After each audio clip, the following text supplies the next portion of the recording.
Channel of Vadodara.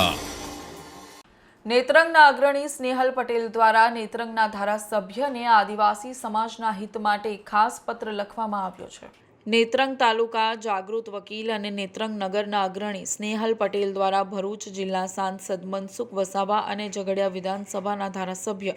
Ritesh વસાવાને પત્ર લખી આદિવાસી જનહિત સમુદાય માટે રજૂઆત કરવામાં આવી હતી। કાયદાની આંટીઘૂંટીઓમાં તેમજ અર્થઘટન યોગ્ય સચોટ ન હોવાને કારણે ક્યાંક ન્યાય અથવા અન્યાય સહન કરવાનો વારો આદિવાસી સમુદાયના લોકોને ન કરવો પડે તે હેતુથી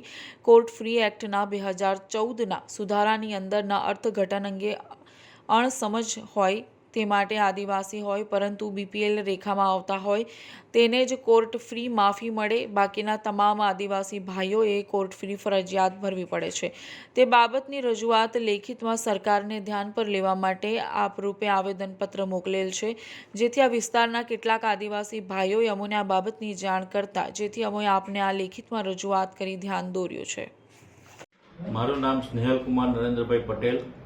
એડવોકેટ નોટરી। મારું જિલ્લામાં ભારતીય જનતા પાર્ટી લીગલ સેલનો મેમ્બર છું અને મેં નેત્રંગ વિસ્તારની અંદર જે વકીલોના હિત માટે અને આદિવાસી આમ જનતાના હિત માટે જે લોકો મારી પાસે આવીને રજૂઆત કરતા હતા કે બીપીએલ રેખાની નીચે આવતા હોય એને કોર્ટ ફી 2014ના સુધારા મુજબ એમને માફી આપવામાં આવે છે, જ્યારે અન્ય સમાજ એટલે આદિવાસી ભાઈઓ જે ઉપરના હોય એમને માફી આપવામાં આવતી નથી, જેથી કરીને કાયદાની આંટાઘૂંટીની અંદર ન્યાય અન્યાય સહન કરવાનો વારો લોકોને આવે છે। જેથી કરીને ન્યાય કે અન્યાય કેવી રીતે થાય છે, 2014ના કાયદા મુજબ આંટાઘૂંટી એ ટાઈપની હોય છે કે જેને ન્યાય કે અન્યાય જે તે વ્યક્તિ અને કોર્ટ ફી સ્ટેમ્પ અમુક લોકોને આદિવાસી ભાઈઓને ભરવો પડે છે, જ્યારે અમુક લોકો બીપીએલ રેખાની નીચે આવતા હોય એમને ભરવો પડતો નથી। તો મારે કહેવું એવું છે કે આદિવાસી સમાજ માટે કાયદો અને વ્યવસ્થા બધા માટે સમાન હોય તો આ એમને લાભ બી મળવો જોઈએ, જેથી કરીને આ બાબતે મેં માનીય ધારાસભ્યશ્રીને ટેલિફોનિક વાતચીત કરેલી છે, વોટ્સઅપ પર મારા લેટર પેડ પર બી મેં લેટર લખેલું છે। ત્યારબાદ